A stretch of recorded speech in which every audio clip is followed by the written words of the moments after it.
What's up, gang? It's Willie Rebuild back with another one, baby. Part 3 of the wiring video. Well, Willie Rebuild, how you gonna show us the wiring if you done already wired up the car? That's right.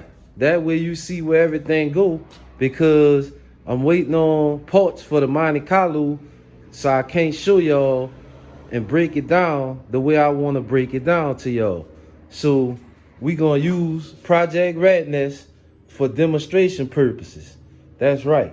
Now, I don't mind this stuff because I actually been working on it. So I done took all that loose because I was running these vacuum lines for my AC that had been snapped off.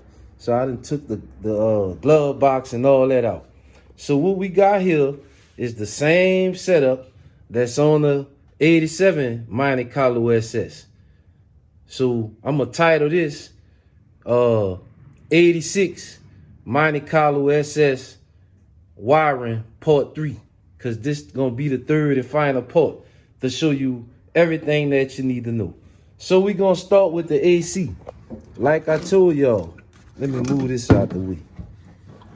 You're gonna have your bundle of wires right here coming from the AC box. Inside of this bundle here, you're gonna have a red, as you can see through this loom. That's a red wire in there. See that? It's a red wire.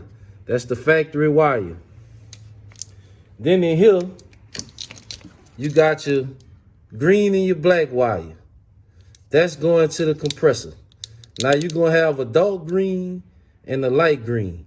It don't matter which one you use because they both gonna do the same thing. When you power up the car, those two wires, when you not power up the car, when you switch the switch inside the car to AC, both of those wires gonna power up. So what you're gonna do is you're gonna want either one of the greens you pick to run, it don't matter, and the black wire to your compressor. If you got most of your R4 compressors gonna have the 2 prongs on it, but I have seen some where they have like the ground to the compressor. If you got one like that, then you ain't gonna use the black wire because the black wire is just giving the compressor a ground. But most of them gonna be like this with the 2 wires. So you're gonna have a two prong plug. You're gonna run that to your compressor. Then you're gonna have this red wire. Now, the key with this red wire is, I'm gonna show y'all, well, I can't show y'all right now because I ain't got no battery in here. I took the battery out of Ratness and put in my truck. But this red wire right here, you gotta run this to key on power.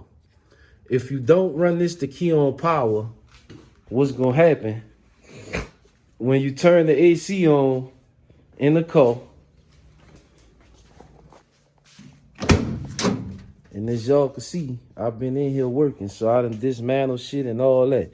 But inside the car, if you don't hook that red wire up, when you switch your AC on, max or normal, it don't matter, and it's on low like that, you're gonna have low, you're gonna have medium, you're gonna have the next notch. When you click it all the way up to high, you ain't gonna have nothing, because that red wire gives the blower motor the highest speed. That's the power for the highest speed in your on your AC.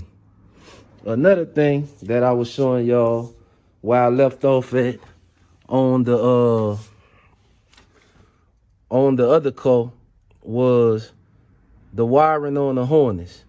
So same thing, your key on power, your 12 volt key on power, you can connect that right under here. Get your multimeter.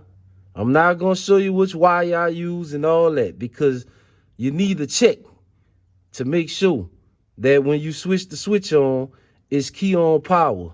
But usually you can get your key on power right under here by your steering column. That's your key on switch, key on power. Now my red wire for my compressor, that's that up there. That's the one for my high speed. I never hooked it up. So I'll run that under there too to switch on power. And that give you power for your, that's gonna give you power for your AC. Now, another thing I was explaining to y'all, damn man, I got this car sitting all low because I was testing something out with my wheels. So I actually got the car sitting on jack stands, but it's low. But I still can show y'all. So back here in your tail light harness, you gonna have this pink wire. This is on the Gbody. This is on the Gbody. You gonna have a ground. As you see, I put the ground wire in the same location as the factory ground. Then you got your red wire right here. That's coming from inside the car and hooking up to your fuel pump wire. You got 3 wires back here now. You got your red, you got your black for ground, and then you got your pink wire. Your pink wire is for your fuel sending level. So what you're gonna do is loom that up. I just changed this. That's why it's not loomed up, because I just changed the tail light harness. You're gonna loom that up. You're gonna bring it around the gas tank and plug it into your fuel pump. Now what you're gonna have to do is,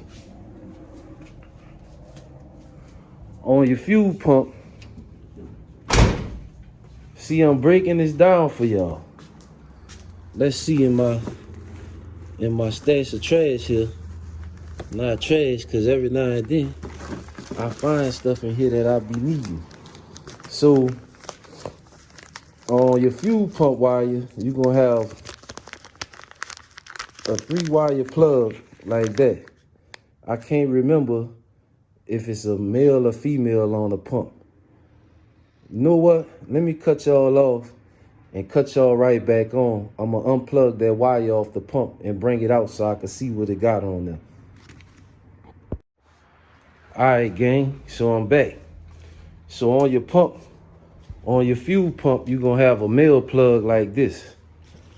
On your Grand National fuel pump, when you buy the sending unit, it's gonna come with a male plug like this. So what you're gonna need is, you're gonna need a female 3-wire plug.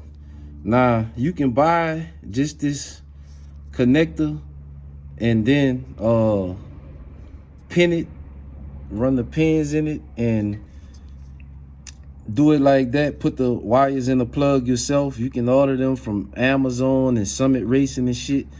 But when I brought the ones for this car, I done forgot where I got it from. So don't ask me the part number and stuff, because I done forgot. This shit been sitting in here 2 years. The one I ordered, it actually came with the male and the female. So all I used was the female. That's why I still have the male side of it, because I didn't use it. That came on the fuel pump. So once you install that, once you run your wire,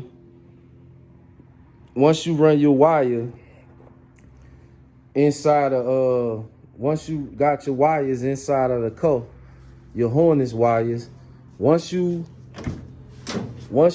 hook the 12-volt switch on, your fuel pump gonna fire up.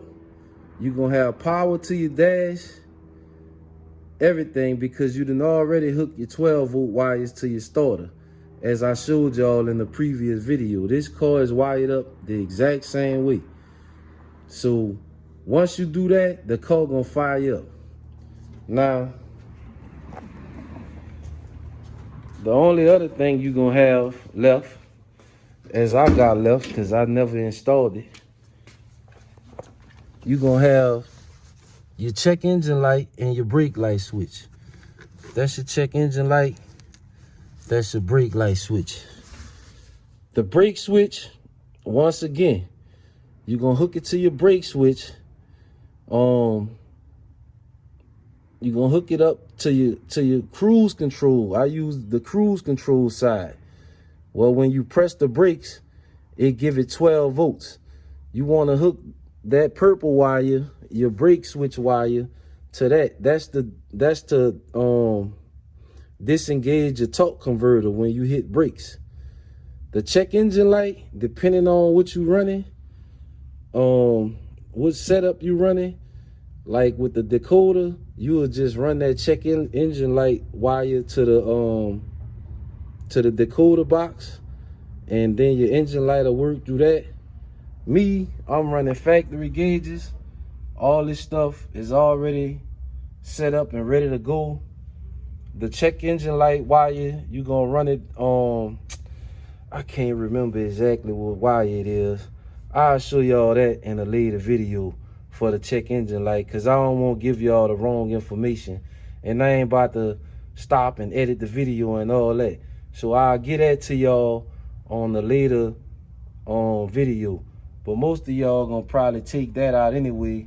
Y'all know Willie Rebuild old school, so I'ma still run my factory gauges and stuff like that there, because it make the car look more authentic to me than having everything. I like the decoder, and I might put it in, but for now, I'm rolling with my stock gauges. As you can see, hiding back there in the back, I already got the decoder digital tag box to work my tag. And then under the hood, I got my box for my speedo cable mounted right here on the inner fender wall, right there. So that stuff right there, I might show y'all that in a later video. I done already installed that stuff. The wires and stuff ran. I don't want to confuse y'all on that. The next car I get that I gotta install this on, I'll make y'all a detailed video how to install this. It's easy to install. You just run the cable to the back of your cluster. This the power wires for it. I got that running inside the car. And all you do with that, you give it a ground, key on power, and then you got a wire that hook up to your speed signal from your LS swap harness. It's easy to hook up. It's not a big deal. I'll show y'all that in a later video. But other than that, for all the new subscribers, this right here is Project Redness. If y'all go back in the later videos, earlier videos, whatever you want to, however you want to say it, you will see the process of me working on this car. My advice to you is don't go and buy a car like this. Well, Willie Rebuild, why you want to crush my dream and this and that? If you're not mechanically inclined and you go and buy a car that was in the condition of this car, 9 out of 10, you're going to be one of those people on YouTube telling people how the shop fucked you and all of this and that, because this is a lot of work. The part's expensive, and the part that people don't see in these videos is when they go to talking about the shop. See, when you bring your car to the shop, you got to be ready and have all the money to spend. All the money. Most cases, people bring their car to the shop for shit like this, and it's a project. It's a restoration. We get it. But you need to have all your money. For the simple reason why is because these people at this shop, your car not the only one there. So what happens is when the shop call you and they tell you, hey, I'm ready to start working on your car. Blue, blah, blah, whatever the fuck he gonna tell you. He ready to start working on your car. Now, you got a car that need metal work. You got a car that they finna paint. To paint this shit right, you gotta strip all the seals out of it, body work, metal work, new seals and all that. So you go buy all these little patch panels and float pans and shit like that. He gonna put that shit in a few days, a week. Now he calling you back again and telling you, hey, I need this, I need that, I need the seals. Seals, $800-900 just for the T-top, and that don't even include the doors and shit. That's just for the top plus his label. So when you get in a situation like that and you ain't just got all the money sitting there to do this shit, what happens is it comes a point where the car got to get put to the side because now you, the customer, trying to build your money back up. Same way you see me doing with this shit. I don't just go order all this shit at one time. That's why I got it sitting in my garage. It's not in the way. It's not affecting what I got going on at the shop or none of that. It's in here and it's not bothering me or nobody else. So, but when you're car at the shop and he got your shit in his slot right here and he ready to work on it, and then you tell a shop, man, give me 2 weeks, let me build my money up, this, that, and the third, guess what? He move your shit over one slot because he done took in another car because the shop got to keep making money. That's the reality. Then he move your shit over another slot.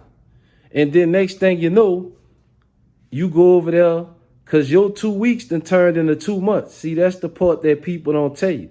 So now he done put your fucking car outside in the rain. He ain't about to put no car cover or none of that on that motherfucker. It ain't for him. So now it's got surface rust coming back on it. He done stripped the car down. He done took all the tops out of the motherfucker. Now you got a fish pond inside the car when you go over there to check on it. But now you on the back burner now because the other 3 customers he took in, they got the money to move forward. And you mad because your car just sitting. So my advice to people that's trying to mess with shit like this, do not go buy a car like this that need this type of work and you relying on a shop to do it. Because the type of shops that's going to get it done and get it done right, they probably going to be out of your budget. Not saying that every shop that do good work is high, because you got some shops that do good work that's not high and they small. But those guys are going to be booked up because usually those type of guys, they like Willie Rebuild. They working by themselves. So he ain't got 50 motherfuckers to work on 3 or 4 cars and get it done in a month and a half for a full restoration. So that's my advice to you. Don't buy a car like that. Be patient. Look at Marketplace. Find you a car like this. You're going to spend a little bit more money up front. But on the back end, you're going to save yourself a lot of headache. Because the car like this, it don't need the major work like this. See what I'm saying? All this stuff, you see me, what I done did with carpet and door panels and all this shit, I would have much rather have a car like that where I ain't really have to do all of this, because this a lot more work, and in the end, you're going to spend a lot more money, even if you're doing it yourself. A lot of this shit in here wasn't no good, like the dash and all that shit. Some of these pieces original, some of these pieces I done got from other cars and shit, and just pieced it, put it back together with original shit. But it's not called the rat nest for a reason. This motherfucker had shit from the rats this high in the floor.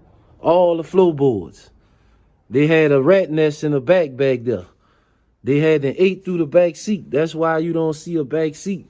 Those back seats I got sitting over there, as you see, they different colors because they come from different cars.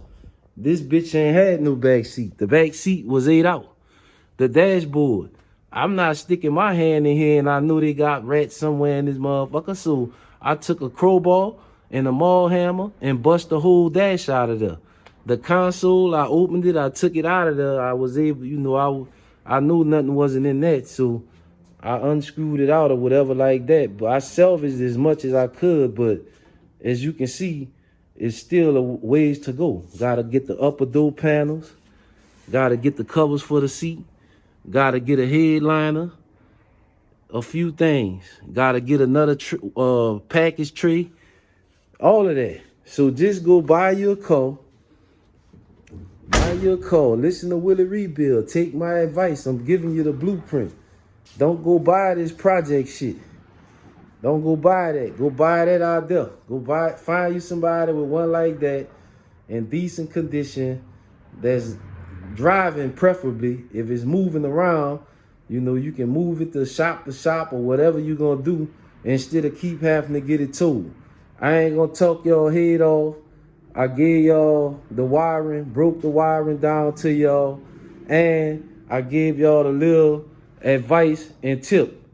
Now, at the end of the day, you get to get a lot of bragging rights when you take a car like this and you go top to bottom.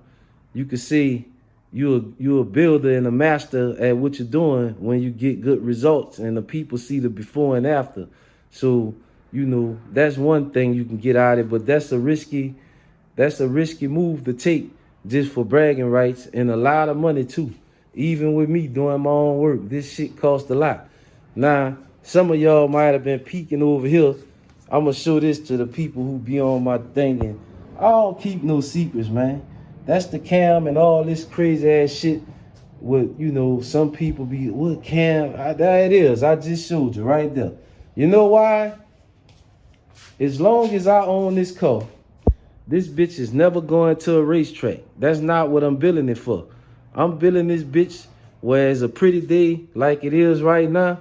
I'm gonna be riding, not in the track in the pit for an hour and a half, waiting to get to the line and do a burnout and drive that bitch for 9 seconds and then park it. I don't want that. If you want that, that's on you. Now, this right here, this coming soon. This gonna be our stroker bill. 408. See that? I told you what it is. If you want to go buy you a fucking 454, whatever you want to buy, go do it. I'm telling you, when I do stuff, I do it because that's what I want to do. That's right. This going to be my 408 stroker bill. I'm just stacking the parts up right now. And we going to go ahead and put that in the hard top. Going to put that in here. It's Willie Rebuild, man. Not about to talk your head off. Like, share, comment, and subscribe. Showed y'all the wires. Gave y'all the tip for the day. Gave y'all the little rundown and background on Radness. I'll have it ready sometime this year. And maybe it'll be in one of y'all driveway for the right price once I get it done, baby. It's Willie Rebuild, over and out.